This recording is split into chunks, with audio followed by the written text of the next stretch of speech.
అమ్మా fourth question. Analyse the living conditions of the worker during industrialisation. Living conditions అంటే తెలుసా? Persons daily life quality, house, food, health care, ఇవన్నీ living conditions అనమాట.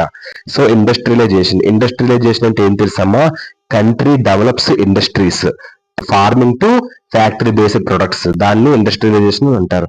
అంటే దీనికి అర్థం ఏంటంటే అమ్మా, ఇండస్ట్రియల్ సమయంలో కార్మికులు ఒక లివింగ్ కండిషన్స్ కోసం వివరించమంటున్నారు. ఓకేనమ్మా, living conditions of the workers during industrialisation. దీనికి అర్థం ఏంటంటే అమ్మా, ఇండస్ట్రియలైజేషన్ సమయంలో కార్మికులు జీవన పరిస్థితులు. ఇండస్ట్రియలైజేషన్ మొదటి దశలో 1818 నుంచి 19వ శతాబ్దం కార్మికుల జీవితం చాలా కష్టంగా ఉండేది. వారు చాలా ఎక్కువసేపు పనులు చేసేవారు, తక్కువ జీతం కూడా తీసుకునేవారు, చెత్తగానున్న ఇళ్లలో జీవించేవారు, ఆరోగ్య సదుపాయాలు కూడా వాళ్ళకి సమయంగా లేవు. సో ఇదనమాట దీనికి అర్థం. ఇప్పుడు మనం ఒక్కొక్క పాయింట్ చెప్పుకుందాం. Workers faced horse living conditions characterised by long working hours 12 to 16 hours. Characterised అంటే వర్ణించడం. పాయింట్ కి అర్థం ఏంటంటే అమ్మా, కార్మికులు తక్కువ వేజెస్, మళ్ళీ ఎక్కువసేపు పని, దగ్గర 12 నుంచి 16 గంటల వంటి కఠినమైన జీవన పరిస్థితులు ఎదుర్కొన్నారు. క్లియర్ గా చెప్పాలంటే, ఇండస్ట్రియలైజేషన్ సమయంలో కార్మికుల జీవితం చాలా కష్టంగా ఉండేది. వారు రోజుకి 12 నుండి 16 గంటలు పని చేయాల్సి వచ్చేది. పని ఎక్కువ, జీతం చాలా తక్కువ. వారి ఇల్లు, ఆహారం, ఆరోగ్య పరిస్థితులు కూడా చాలా అంటే చాలా చెత్తగా ఉండేవి. సో కార్మికులకు ఇచ్చిన జీతం జీవించేందుకు సరిపోని స్థాయిలో కూడా ఉండేది. కుటుంబాన్ని పోషించడం చాలా కష్టమైపోయేది. చాలా మంది అప్పుల్లో పడిపోయారు. రోజుకి ఇలాగ 12 నుంచి 16 గంటలు నిరంతరం పని చేయాలి. విశ్రాంతి, సెలవులు దాదాపు ఉండేవి కాదు. సో శారీరక అలసట మరియు అనారోగ్యం కూడా ఎక్కువగా వాళ్ళకి అయిపోయేది. సో ఫ్యాక్టరీల్లో భద్రత పరికరాలు లేవు. సో అండ్ ప్రమాదాలు తరచూ జరిగేవి. యంత్రాలతో గాయాలు చాలా సాధారణంగా జరుగుతూ ఉండేవి. పరిశుభ్రత లేకపోవడం వల్ల వ్యాధులు ఎక్కువగా వచ్చేవి. ఇంకా ఎన్ని ఎదుర్కొన్నారు. Next, dangerous work environments and overcrowded unsanitary housing in urban centers.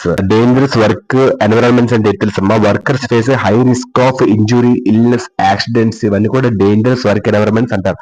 Over crowded అంటే filled with too many people. ఓకేనమ్మా. అర్బన్ సెంటర్స్ అంటే ఏంటమ్మా, large towns, cities where many people live and work. అక్కడ అన్సానిటరీ హౌసింగ్ అంటే homes that are dirty and unsafe. ఈ point కి అర్థం ఏంటంటమ్మా, పారిశ్రామికీకరణ సమయంలో ఫ్యాక్టరీల్లో పనిచేయడం చాలా ప్రమాదకరం. అదే సమయంలో కార్మికులు నగరంలోని గుంపులు, ఇళ్లలో పరిశుభ్రత లేని పరిస్థితుల్లో జీవించాల్సి వచ్చేది. సో ఆ చోట అన్సేఫ్ గా ఉండేది. ఇంకా ఫ్యాక్టరీల్లో భద్రత పరికరాలు లేకపోవడం అండ్ ప్రమాదకర యంత్రాలు, ధూళి, పొగ, రసాయనాలు, కార్మికులు తరచూ గాయపడటం అండ్ ప్రమాదాలు జరగడం, ఇవన్నీ కూడా ఉండేవి. సో ఇది యజమానులు లాభం కోసం భద్రతను పట్టించుకోలేదు. చాలా చిన్న గదుల్లో 5 నుంచి 10 మంది కలిసి నివసించేవారు.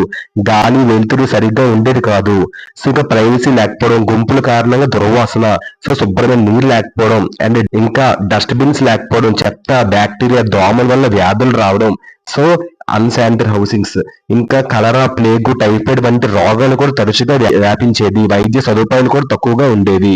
సో ఊపిరితిత్తుల వ్యాధులు కూడా ఎక్కువగా వచ్చేవి. అలాంటి కండిషన్స్ అన్నమాట. ఈ పాయింట్ బ్రీఫ్ గా చెప్పాలంటే అంత ఉంది. Next, discipline in overseas used cruel punishments including hitting workers with a strap. Harsh discipline, strict punishments. Overseers అంటే ఏంటమ్మా, పీపుల్ హూ సూపర్వైజ్, అస్తమానం పరిశీలించడం.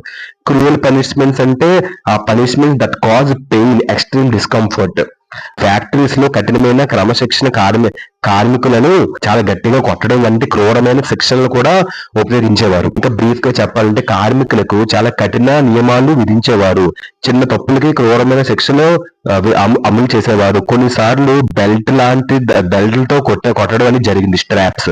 సో కార్మికులపై భయంతో పని చేయించే విధానం ఉండేది. ఇలాంటి పరిస్థితులు ఫ్యాక్టరీ ప్రారంభ దశలో ముఖ్యంగా కనిపించేవి. Workers faced dangerous conditions that led to the chronic illness. For example, in textile mills the air was full of dust causing lung diseases. Dangerous conditions అంటే situation that cause harm, injury or dangerous to people. So led to అంటే దారితీరు. Chronic illness అంటే ఏంటి, long lasting health conditions అనమాట. ఓకేనమ్మా. Textile mills అంటే ఏంటమ్మా, factories where cloth are made by using machines. Cloth fabric తయారు చేస్తారు.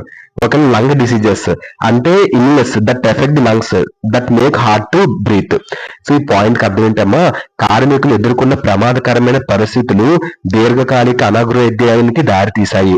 ఎగ్జాంపుల్ గా మిల్లుల్లో గాలి ధూళితో నిండి ఉండటం వల్ల ఊపిరితిత్తుల రోగాలు కూడా ఏర్పడేవి. ఈ పాయింట్ ఇంకా ఇంపార్టెంట్ గా చెప్పండి, కార్మికులు ప్రమాదకరమైన పని పరిస్థితుల్లో పనిచేసేవారు.